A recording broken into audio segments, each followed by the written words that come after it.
Hello friends, मैं हूं आपका दोस्त रजत और आज मैं एक बहुत ही अनोखे टॉपिक पे बात करने वाला हूं। क्या आपने कभी सोचा है कि पौधों में भी इमोशंस होते हैं, वो भी एक्सप्रेस कर सकते हैं या रिस्पॉन्ड करते हैं?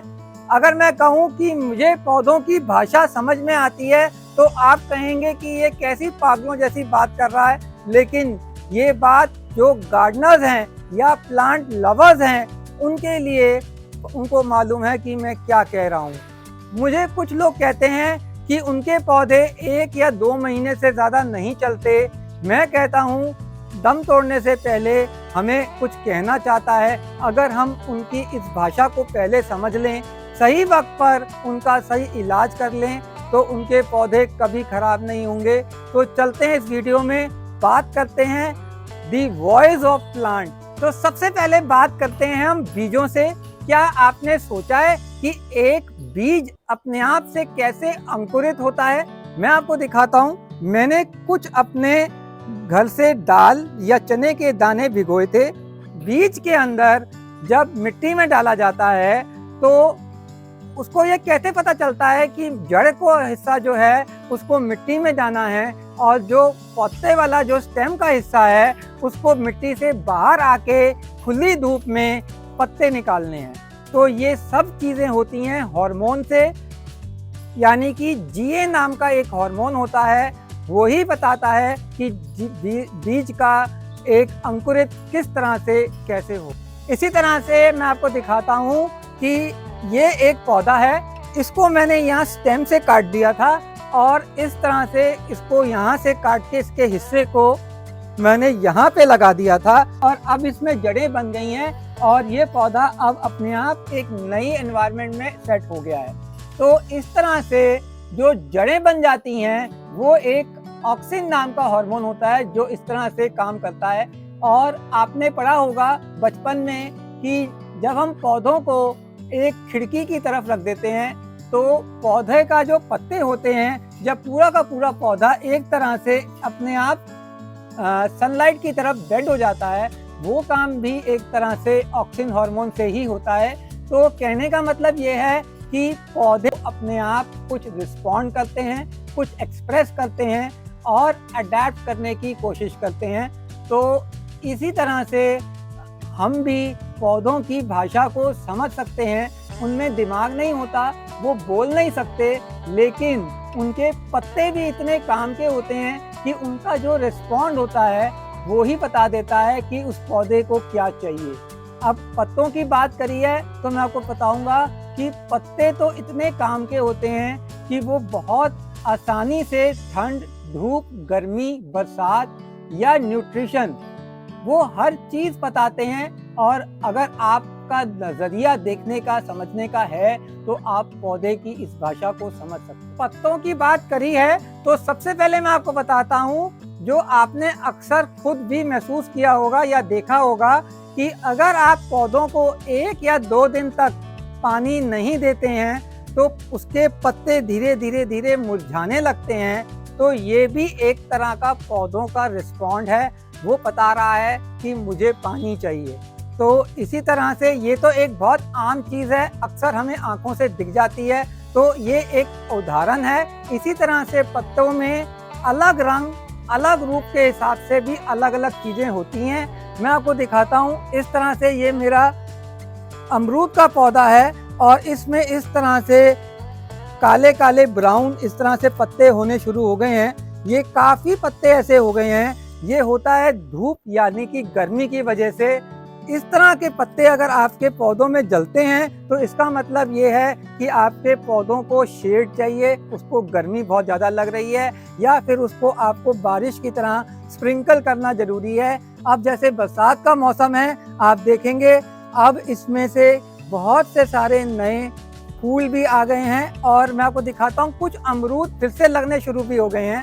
आप ये देखिए, इस टहनी में इस तरह से कई नए अमरूद लग गए हुए हैं। इसी तरह से आप देखेंगे ये मेरा एक पपीते का पौधा है और इसके अंदर ये पत्ता बिल्कुल पीला हो गया है।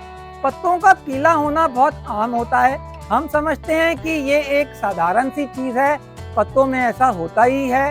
ऐसा इसलिए होता है क्योंकि ABA नाम का एक हार्मोन होता है, वो बताता है कि पत्तों का अगर रंग बदलता है तो वो बताता है कि उसको तकलीफ क्या है। यानी कि ये जो पत्ता इस वक्त पीला हो रहा है, ये एक वजह ये होती है कि बरसात के मौसम में जैसे कि पपीते के पौधे को ज़्यादा पानी नहीं चाहिए होता, तो अगर इसमें बहुत ज़्यादा पानी खड़ा होता है तो पत्ते उसके पीले होके गिरने शुरू हो जाते हैं। यानी कि पौधों को पानी बहुत ज़्यादा नहीं चाहिए होता।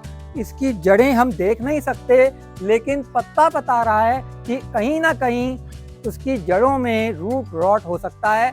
तो आपने उसको पानी कम देना है, उसको वेल ड्रेन सॉइल बनानी है ताकि ये पौधा फिर से ठीक हो जाए। तो पत्तों का पीला होके झड़ना एक मौसम के अनुसार भी होता है।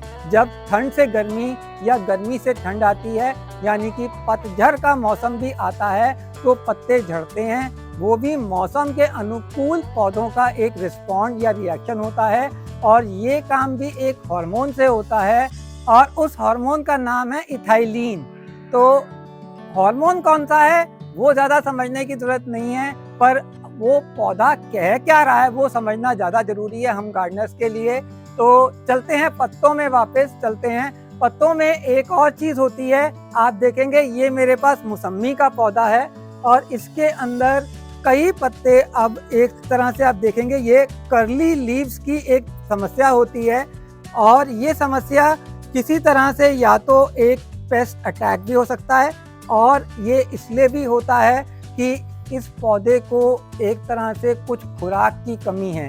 यानी कि कुछ पौधों में पर्टिकुलर बोरॉन, मैग्नीशियम या कैल्शियम जैसी कमी की वजह से पत्तों में कर्ली लीव्स हो जाते हैं। गुलाब के पौधे में काले काले धब्बे आ जाते हैं, यानी कि जिंक और पोटैश की कमी की वजह से उसमें काले स्पॉट आ जाते हैं। कई बार ये धूप को भी रिएक्ट करते हैं तो भी ऐसा होता है, स्पाइडर माइट लग जाता है तो भी ऐसा होता है। तो ये सब चीज़ें हैं जो पौधे अपने पत्तों से बताते हैं कि उसको समस्या क्या है। इसी तरह से अनार का पौधा होता है, उसके अंदर भी अनार कई बार फट जाता है, तो वो भी ये कह रहा है कि उसके अंदर बोरॉन की कमी है। आप देखेंगे ये पत्ते काफ़ी हद तक अब कर्ली हो रहे हैं, तो इसका मतलब ये तो मौसम की वजह से इस वक्त मैंने काफ़ी इस मौसम में, बरसात के मौसम में खाद नहीं डाली है, तो फूल आ रहे हैं, लेकिन ये अब और न्यूट्रिशन मांग रहा है। इसको मैग्नीशियम, जिंक और पोटैश की ज़रूरत है। अब इस तरह से मैं आपको दिखाता हूँ, ये एक पौधा है और ये है नींबू का पौधा, और इसमें कुछ नींबू भी लगे हुए हैं। तो नींबू के पौधे में या किसी भी पौधे में जिसमें फल लगता है, वो भी एक हार्मोन का काम करता है, इथाइलिन। यानी कि इथाइलिन नाम का जो हार्मोन होता है वो फल को पकने का काम करता है। आप देखेंगे नींबू का पौधा शुरू में अभी हरा है, जैसे जैसे ये थोड़ा बड़ा होगा फिर इसके बाद इसके छिलके पीले हो जाएंगे।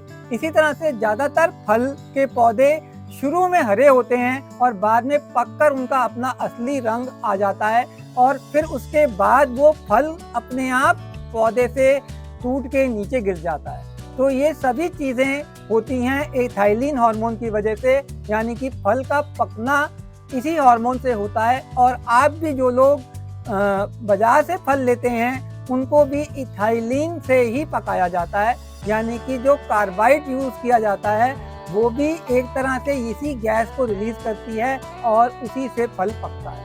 आप इसी तरह से देख रहे हैं कि जिस तरह से हम इंसानों में हार्मोन्स होते हैं, इसी तरह से पौधों में भी हार्मोन्स होते हैं, और ये भी एक तरह से अपनी ग्रोथ और डेवलपमेंट के लिए ज़रूरी है। इसी नाम का एक हार्मोन होता है साइटोकाइनिन नाम का हार्मोन, जिसकी वजह से पौधे की ग्रोथ होती है, पौधों में सेल डिवीजन होता है, और वो ये भी देखता है कि जब मौसम, धूप और खुराक बराबर है तो उसके अंदर फल और फूल जो आते हैं वो भी इसी के अनुसार चलते हैं। तो आपको मैं ये भी कह सकता हूँ कि जो पौधे होते हैं वो भी बात करते हैं, चीज़ों को बताना चाहते हैं, बस हमें समझना है कि वो कह क्या रहे हैं। जंगल में पेड़ जो है उसकी जड़ें इतनी गहरी दूर तक फैलती हैं कि वो फंगस को एक माध्यम लेके कई मील दूर दूसरे पौधों को या पेड़ों को भी संकेत देते हैं और बताते हैं कि आने वाला मौसम कैसा होने वाला है। यहाँ तक कि मैं आपको उदाहरण पे बताता हूँ कि कई बार जंगलों में एक तरह से आग लग जाती है या फिर टिड्डियों का अटैक हमला हो जाता है, तो ऐसे में एक पेड़ अब एक अलग किस्म की फंगस से कम्युनिकेट करके मील दूर दूसरे पेड़ों को भी बताता है कि ऐसा होने वाला है, ताकि दूसरा पेड़ भी उस रिएक्शन के लिए एक तरह से टॉक्सिक हवा या फल या फूल निकालता है, जिससे टिड्डियों का जो हमला है वो वहाँ से बचता हुआ कहीं और निकल जाता है। तो यही था आज के इस वीडियो में जो मैं आपको समझा रहा था कि पौधों में भी भाषा होती है, वो भी बात करते हैं और बताते हैं। एक तरह से लिविंग बीइंग्स हैं और इन्हें भी इन सब चीज़ों का महसूस होता है। अगर आपको ये वीडियो मेरा एक अच्छा लगा हो तो लाइक और सब्सक्राइब भी कर सकते हैं और इस चैनल के साथ बंधे रह सकते हैं। Thank you very much and happy gardening.